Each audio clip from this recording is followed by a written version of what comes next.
The Silent Challenge. The dojo was empty except for the two men who faced each other in the pale light of the lamps. The air smelled of sweat and leather and something else, something electric, like the calm before a storm. Chuck Norris, with his cold gaze and unwavering posture, crossed his arms over his broad chest.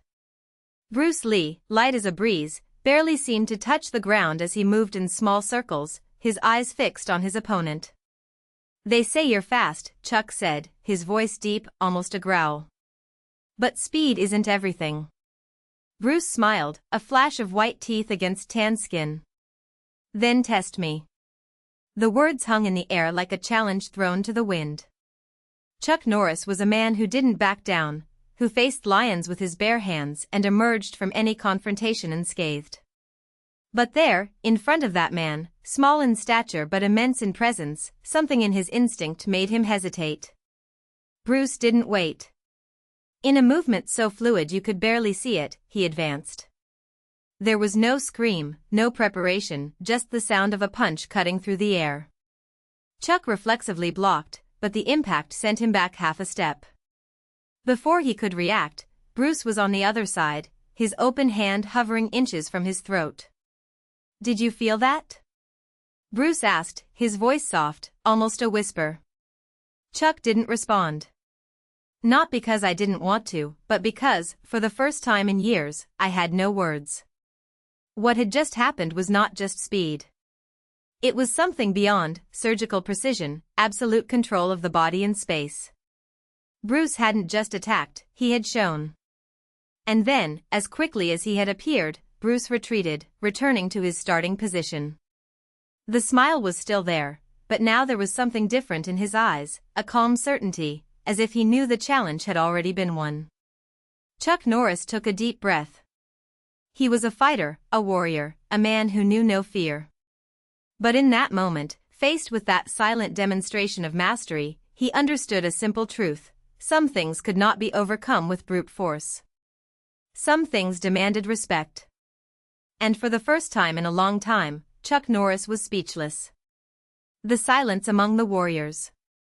The dojo was immersed in a silence so dense that even the wind, as it passed through the cracks in the wooden doors, seemed to hold its breath. Chuck Norris kept his fists clenched at his sides, his muscles still tense, as if he was expecting a new attack. But Bruce Lee didn't move. He just tilted his head slightly, as if he recognized something in the other's eyes, not surrender, but understanding. "You're not fast," Bruce said, his voice soft, almost a whisper. "You are necessary. And this is more dangerous." Chuck exhaled slowly, feeling the weight of the words. He had faced strong, fast, brutal men.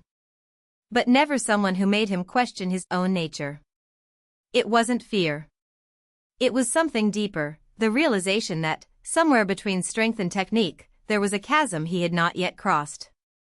"I didn't come here to lose," Chuck muttered, his voice hoarse. Bruce smiled, this time without irony. "Nobody comes. But sometimes, losing is the only way to gain something greater." The American frowned. He was not a man of metaphors. He dealt with facts, with actions.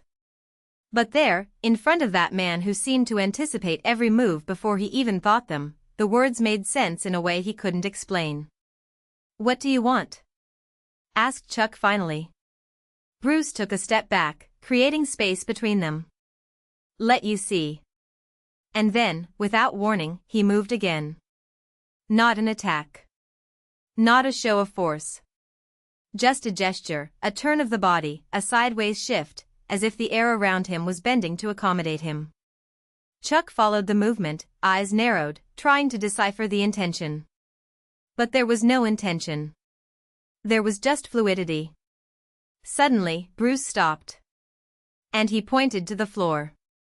Between them, an invisible line seemed to have been drawn.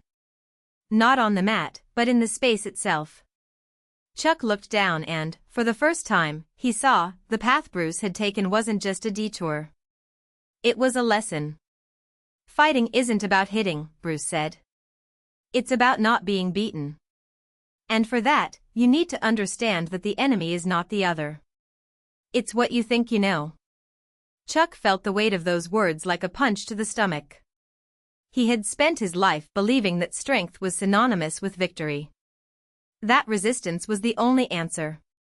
But there, in that moment, he realized that he had spent years fighting shadows, while the real fight was within himself. How? The question escaped before he could contain it.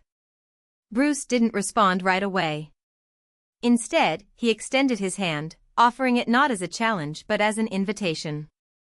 Chuck hesitated, but then slowly accepted. The grip was firm but not competitive. It was a deal. "You already know," said Bruce. "You just need to stop fighting it." And just like that, without another word, the moment dissolved. Bruce backed away, returning to his initial stance, while Chuck remained where he was, his fingers still tingling from the contact. There was no victory. There was no defeat. Just the echo of a truth that, now, he would carry with him. Outside, the sun was beginning to set, turning the sky orange and red. Chuck Norris took a deep breath, feeling the weight of the world, and the weight of himself, readjust. He didn't know what would come next. But for the first time in a long time, I wasn't afraid. And that, in itself, was already a victory. Final chapter, The Weight of Stillness. The days that followed were not easy. Chuck returned to Bruce's dojo, but not as a student, nor as an adversary, as someone who finally understood that the fight was not against others, but against one's own reflection. Bruce didn't treat him with condescension, nor with veiled challenges. He just continued his training, as if the conversation between them had never happened. And perhaps it was exactly that, a lesson without words, a truth that only revealed itself in silence. Chuck, however, could no longer ignore the cracks in his life. The success, the fame, the image of invincibility, all of it now felt like rusty armor, too heavy to carry. He canceled appointments, declined interviews, and for the first time in decades, stopped running. There were no more enemies to defeat, no more records to break. There was just the emptiness of someone who realizes they've spent their entire life running away from themselves. One night, while walking through the streets of Los Angeles, the air humid and neon lights reflecting in puddles of water, he stopped in front of a small bar. It wasn't a place for celebrities or fighters. It was one of those establishments where people went to forget, or perhaps to remember. Chuck entered. The bartender, a middle-aged man with tired eyes, didn't even blink when he saw him. "What will it be?" he asked, drying a glass with a dirty cloth. "Something strong. But not as much as I deserve." The man poured 2 fingers of whiskey into a lowball glass. Chuck drank in silence, feeling the liquid burn his throat. It wasn't the fire of anger, nor the heat of adrenaline. It was just the bitter taste of reality.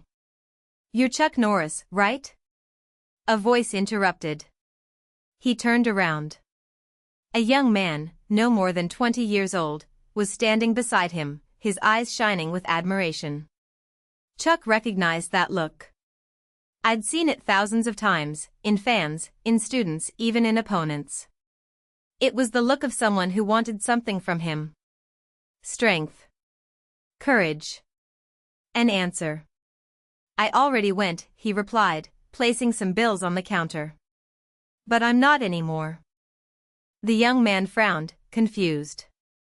Chuck didn't wait for the reaction. He left the bar and walked to the beach, where the waves crashed against the sand in a steady rhythm. The sea didn't ask for anything. I didn't judge. It didn't demand victories. It just existed. It was there, under a starless sky, that he finally understood what Bruce meant by "stop fighting it." It wasn't about giving up. It was about accepting that true strength was not in winning, but in knowing when the battle was over. The next morning, Chuck Norris disappeared. There were no announcements, no bombastic farewells. Just a note left on his agent's desk, no more, and an address on an envelope. When they opened it, they found the keys to a small plot of land in the interior of Texas, where a simple house was already built. No fences, no alarms, nothing to remind him of the world he left behind. The years passed. stories about his whereabouts emerged. Some said he lived as a monk in Tibet, others that he had become a hermit in the desert. The truth, however, was less romantic and quieter. Chuck Norris lived alone, growing a vegetable garden, mending fences, and sometimes sitting on the porch at dusk, watching the horizon. He still trained. Not to fight, but to move. Not to win, but to breathe. And on rare occasions, when the wind blew in the right direction, he swore he heard the echo of a familiar laugh, deep, patient, like that of a man who always knew that Chuck Norris' greatest battle was not against the world, but against himself. And finally, he had one. The silence and the shadows. The first years were the most difficult. Chuck Norris had chosen an isolated valley in the mountains of Colorado, where the air was thin and winter lasted longer than anywhere else. The cabin he built with his own hands was rustic but solid, made of pine logs and precisely stacked stones. There was no electricity, just oil lamps that flickered in the long nights. The water came from a nearby stream, cold and crystal clear, and he drank it straight from his cupped hands, as if the simple act of quenching his thirst was a ritual. At first, nightmares woke him up before dawn. They were always the same: the sound of bones breaking, the smell of blood mixed with dust, the weight of an inert body in his arms. He sat on the edge of the bed, hands shaking, and waited for the sweat to dry before getting up. Over time, he learned to tame sleep. Not with medicine, not with alcohol, things that had never been part of his life, but with discipline. Before going to sleep, I emptied my mind, repeating slow Tai Chi movements, as if each gesture were a key to lock the memories. The garden became his anchor. The first year, the seeds he planted barely sprouted, suffocated by the rocky soil. He studied, learned to read the signs of the earth, to understand when the moon was right to sow. The third summer he picked ruby red tomatoes and pumpkins so big he could barely carry one alone. It was a job that required patience, something he had never valued before. Each sprout that emerged was a small victory, proof that I was still capable of creating, not just destroying. People in the nearest town, almost 50 kilometers away, knew of his presence, but kept their distance. Some hunters saw him from afar, a tall, motionless figure against the horizon, watching the movement of the clouds. Others swore they saw him carrying a wounded deer on his back, as if the animal were as light as a child. Rumors spread that he was a ghost, a man without a past, a saint who had renounced the world. Chuck listened to these stories and smiled and sighed. It wasn't like that at all. Just a man trying to live without leaving a trace. Once a month, I went down to town to buy supplies, flour, salt, tools. He always paid in cash, always avoided conversations. But once, an old shopkeeper, with gnarled hands and pale eyes, stared at him for longer than necessary. "You're him, aren't you?" he asked, bluntly. Chuck didn't respond. He just placed the coins on the counter and waited for the change. "My grandson has a scar on his arm," continued the man, as if that explained everything. "He says it was you who saved him, somewhere in the East. I don't know if I believe half of the things he says, but, thank you." Chuck grabbed the bags and left without looking back. That night, for the first time in years, he dreamed of the past. Not with fights, not with deaths, but with a scared-eyed boy holding an injured arm as he wrapped a clean cloth around the cut. He woke up with the taste of salt in his mouth. Asterisk. The winter of the 10th year was the harshest he had ever faced. Snow covered the cabin halfway to the windows, and the wind howled like a wounded animal. He spent days without leaving, eating canned food and dry firewood. One particularly cold night, he heard a scratch at the door. When he opened it, he found a thin, gray wolf, with yellow eyes shining in the darkness. The animal didn't growl, it didn't advance. He just stood there, shaking. Chuck hesitated. He knew that wolves didn't approach humans without reason. But something about the animal's posture, the low tail, the floppy ears, told him it wasn't a threat. He left the door open and went back inside. The wolf entered slowly, as if testing the waters, and huddled near the wood stove. In the following days, the animal remained. Chuck gave him scraps of food, and the wolf, in return, didn't bother him.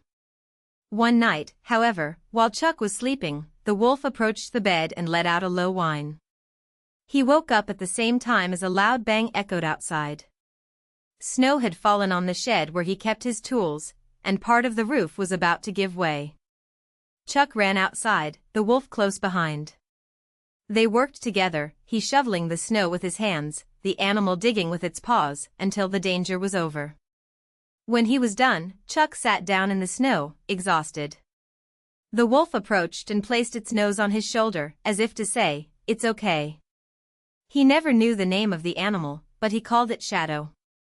And, for the first time in a long time, he didn't feel alone. Asterisk. The years continued to pass, marked only by the seasons. The cabin gained a new room, a bookshelf full of books, philosophy, poetry, agricultural manuals. Chuck read by lamplight, underlining passages that spoke about redemption, about the weight of carrying a past. On one of the pages of an old copy of Meditations by Marcus Aurelius, he wrote in firm handwriting, "True strength lies not in overcoming others, but in not being defeated by oneself." One morning, when he woke up, he realized that Sombra was no longer there. He searched for days, calling for the animal, but found no sign. In the end, he understood that the wolf had left as he had lived, in silence, without goodbyes. Chuck sat on the porch and stayed there until the sun went down, feeling the emptiness that absence left. But there was no sadness. Just the acceptance that some things arrived to teach us something and then went their way. Asterisk. In the 20th year of his exile, a letter reached him. There was no sender, just his name handwritten on a yellowed envelope.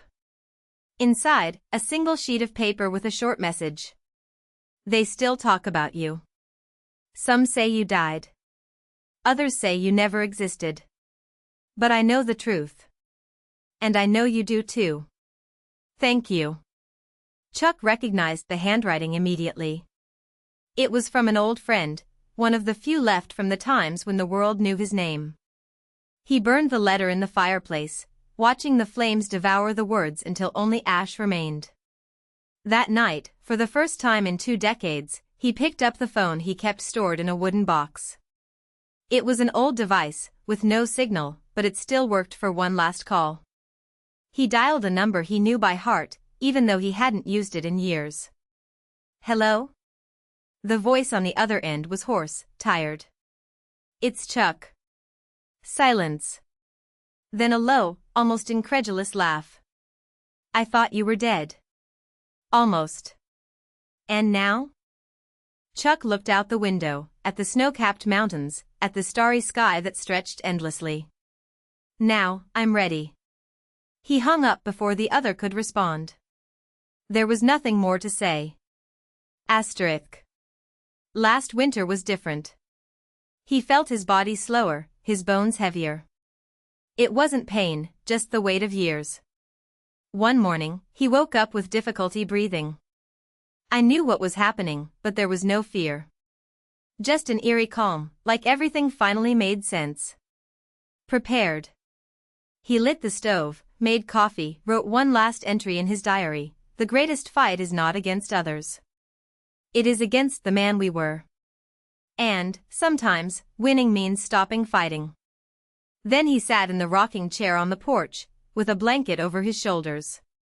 The sun was rising, turning the mountains golden. He closed his eyes and let the wind carry away what was left. When they found him, days later, he was sitting up as if he were sleeping. The gray wolf was next to him, lying at his feet, also motionless.